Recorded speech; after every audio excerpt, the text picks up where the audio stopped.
नमस्कार, मैं हूं अखिलेश पांडे और आप देख रहे हैं सी न्यूज भारत। वक्त हो चुका है न्यूज आवर का।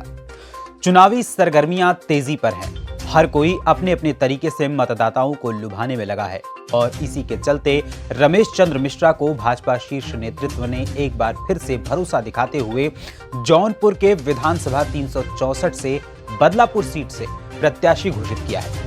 हमारे संवाददाता आशुतोष पाठक से चुनावी चर्चा के दौरान किस तरह से रमेश चंद्र मिश्रा और क्षेत्र के अन्य लोगों ने भाजपा के किए गए कार्यों को गिनाया और विपक्षियों पर एक ही जाति और विशेष समुदाय के लिए कार्य करने का आरोप लगाते हुए निशाना साधा, आइए दिखाते हैं आपको इस खास रिपोर्ट में। हम उपस्थित हैं जनपद जौनपुर के महाराजगंज क्षेत्र में, जहां की हमारे साथ जुड़ चुके हैं 364 विधानसभा बदलापुर सीट से वर्तमान बीजेपी के विधायक और एक बार फिर से शीर्ष नेतृत्व ने इन पर भरोसा दिखाते हुए रमेश चंद्र मिश्रा जी को एक बार फिर से बदलापुर के लिए चुना है और विधानसभा में भेजने के लिए भेजा है। यहाँ पे आइए, यहाँ के लोग भी हैं और सुविधा इनसे जुड़ते हैं। विपक्षी पार्टियां हमेशा से विरोध कर रही है कि इस सरकार में ब्राह्मणों का दोहन हो रहा है, ब्राह्मणों को वो सम्मान नहीं मिल रहा है, लेकिन जिस तरह से भारतीय जनता पार्टी के शीर्ष नेतृत्व ने आपके कंधों पे भरोसा दिखाते हुए दोबारा आपको यहाँ से बदलापुर सीट के लिए चुना है, क्या कहना चाहेंगे? सबसे पहले तो मैं बताना चाहता हूं कि भारतीय जनता पार्टी जात पात धर्म की बात नहीं करती जी। भारतीय जनता पार्टी का नारा है सबका साथ सबका विकास जी। और भारतीय जनता पार्टी जितनी योजनाएं चलाती है, चाहे वो सौभाग्य योजना हो, चाहे हमारा शौचालय का योजना हो, चाहे फ्री में राशन देने की योजना हो, चाहे हमारा किसान सम्मान निधि का योजना हो, हम किसी जाति को देख करके काम नहीं करते हैं। और रही बात यह है कि देखिए कुछ दल जो समाजवादी पार्टी है और सपा और बसपा सिर्फ जाति की बात करते हैं और सिर्फ एक जाति एक वर्ग की बात करते हैं, उन्हीं के लिए काम करते हैं और हमारी सरकार सबके लिए काम करती है। और मैं सिर्फ इतना कहूंगा कि टिकट की सूची निकाल लीजिए। हमारे यहाँ जो है हर तरीके के फूल मिलेंगे आपको, दलित भी मिलेंगे, बैकवर्ड भी मिलेंगे, अति पिछड़ा भी मिलेंगे, ब्राह्मण भी मिलेंगे, क्षत्रिय भी मिलेंगे, निषाद भी मिलेंगे। ऐसा कोई जाति ऐसा कोई धर्म नहीं है जिसके प्रतिनिधि करने वाले हमारे दल में ना मिलेंगे। हम लोग जात पात की बात नहीं करते।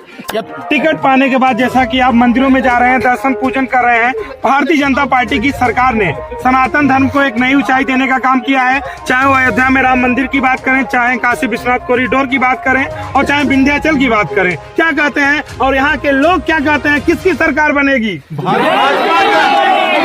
बदलापुर विधानसभा में 50 सालों का इतिहास मैं बड़े मन से आह्वान करता हूं। माननीय विधायक जी ने जिस तरह से विकास कार्य किया है, आज विपक्षी पार्टियों के मतदाता भी जो हैं, भले वो समाजवादी विचारधारा के हों, लेकिन यही चौराहे महाराजगंज बदलापुर बैठ के कहते हैं कि रमेश चंद्र मिश्रा जी के जैसा आज तक कोई विकास कार्य नहीं किया। सर देखिए ऐसा है कि हमारी सरकार काम करती है और मैं आपको बताऊं कि मैं 2017 में जब पहली बार यहाँ का विधायक बना और मैं समझता हूँ इधर पे तो हमारी भारतीय जनता पार्टी की विधायक रह चुकी हैं सीमा द्विवेदी जी, जो कि आज राज्यसभा की सदस्य हैं।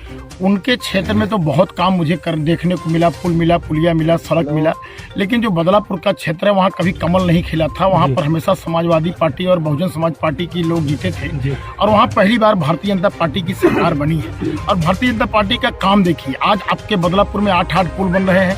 इमलिया घाट का पुल जो 14 वर्षों से बंद था उसको हमने चालू कराया। आज श्री कृष्णानगर का फ्लाईओवर, आप जरा सोचो कि मुगरा शाहपुर में बसपा के विधायक को फ्लाईओवर नहीं बना पाई। आज हमारे बदलापुर में फ्लाईओवर भी बन रहा है। एक साथ सई नदी पर 2 पुल बन रहा है। कारोबीर और भोजनाथ घाट का पुल बन रहा है। आज हमारे यहाँ 4 चकरियावा घाट का पुल बन रहा है, डेहुड़ा का पुल बन रहा है, करणपुर का पुल बन रहा है, नौरंगाबाद का पुल बन रहा है और उसके साथ साथ सिरकिना का पुल बन करके तैयार हो गया। इतने सारे पुल। और आज आपको मैं दावा करना चाहता हूँ आपके चैनल के माध्यम से, जितने हमारे बदलापुर में बाजार हैं, सारे बाजारों में सीसी रोड, सीमेंटेड रोड कोई सोचा भी नहीं था कि कभी कोई बाजार सीमेंटेड रोड बनेगा। वहाँ पानी की समस्या होती थी। आज आप बदलापुर चले जाइए, महाराजगंज चले जाइए, कोल्हुआ चले जाइए, राजा बाजार चले जाइए, पड़री चले जाइए, सिंघड़ा मऊ चले जाइए और ऐसे जितने भी बाजार हैं हमारे सारे बाजारों में या तो इंटरलॉकिंग से हमने जोड़ दिया या तो हमने सीमेंटेड रोड से जोड़ दिया। मैं तो धन्यवाद देना चाहता हूं सबसे मुख्यमंत्री श्री योगी आदित्यनाथ जी को, जिन्होंने 3 घोषणाएं बड़ी किया हमारे बदलापुर में, एक ITI, एक फायर स्टेशन और बस स्टेशन। हमने भारतीय जनता पार्टी की सरकार ने आज ITI हमने शिलान्यास 2019 में किया, फायर स्टेशन का शिलान्यास हमने 2019 में किया, बस स्टेशन का शिलान्यास हमने 2019 में किया और 2022 के पहले हमने सभी के भवनों का उद्घाटन कर दिया। किया। इस तरह से यहाँ पे जनता में आपके प्रति विश्वास और उल्लास नजर आ रहा है आपके टिकट पाने के बाद, क्या कहेंगे आप? जनता को विकास पसंद है जी, खोखले वादे नहीं पसंद है। बदलापुर को खोखले वादे और जातिवाद नहीं पसंद है। आज अगर आप देखेंगे तो आज हर जाति हर वर्ग के लोग बदलापुर के विकास के नाम पर, रेलवे ओवरब्रिज जो श्री कृष्णा नगर में बन रहा है उसके नाम पर, सीमेंटेड रोड के नाम पर, आवास के नाम पर, फ्री के राशन के नाम पर, शौचालय के नाम पर, अटल मनरेगा पार्क के नाम पर, जो घर घर बिजली आ रही उसके नाम पर, जो 24 घंटा बिजली मिल रही उसके नाम पर, और जो ITI fire station bus station बन रहा है उसके नाम पर, उत्तर प्रदेश का पहला ऑक्सीजन प्लांट जो बदलापुर के सामुदायिक स्वास्थ्य केंद्र में बना है उसके नाम पर, जो इलाज का आयुष्मान भारत का 5 लाख रुपए गरीबों को मिल रहा है उसके नाम पर, आज एक एक जाति वर्ग का, चाहे दलित हो, चाहे पिछड़ा हो, चाहे यादव हो, भारतीय जनता पार्टी को वोट दे रहा है। और ताजुब 10 मार्च को आप देखिएगा, यादव से लेकर के, मुसलमान से लेकर के, दलित से लेकर के हर वर्ग का व्यक्ति भारतीय जनता पार्टी को वोट देने का काम करेगा। हमने महिलाओं का सम्मान बचाया है, हमने महिलाओं की सुरक्षा किया है।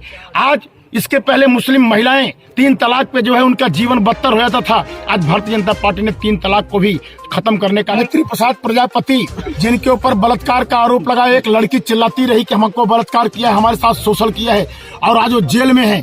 आप जरा सोचो, हमारी सरकार ऐसे लोगों को, ऐसे भ्रष्टाचारियों को, चाहे मुख्तार अंसारी हो, चाहे अतीक अहमद हो, ऐसे लोगों को जेल में भेजने का। गुंडा माफियाओं पे जो बुलडोजर चला है, क्या कहेंगे? हमारी सरकार ने ऐसे जितने गुंडे माफिया थे, जिनके ऊपर मुकदमा होगा, जिन्होंने अपराध किया होगा, उनका घर नहीं बचा, उनकी संपत्ति नहीं बची, सरकार ने उसको जब्त किया। और तो और मैं सबसे बड़ी बात कहना चाहता हूं, जब अभी कुछ दिन पहले लखनऊ में कुछ लोगों ने, अराजक तत्वों ने लखनऊ को तोड़-फोड़ करके सुंदर शहर को तोड़ा था, शहर को बर्बाद किया था, उत्तर प्रदेश के यशस्वी योगी आदित्यनाथ जी ने एक एक की वीडियो क्लिप मंगवाई और जितने लोगों ने तोड़ा था उनसे उसका मुआवजा भरवा करके फिर से लखनऊ को सजा दिया। ये ऐसी सरकार है।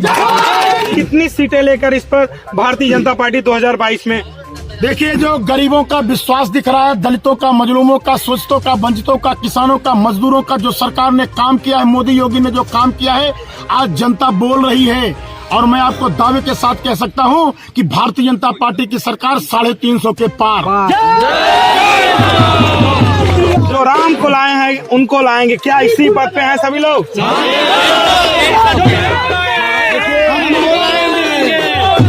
किसी के धार्मिक भावनाओं को कभी ठेस नहीं पहुंचाई।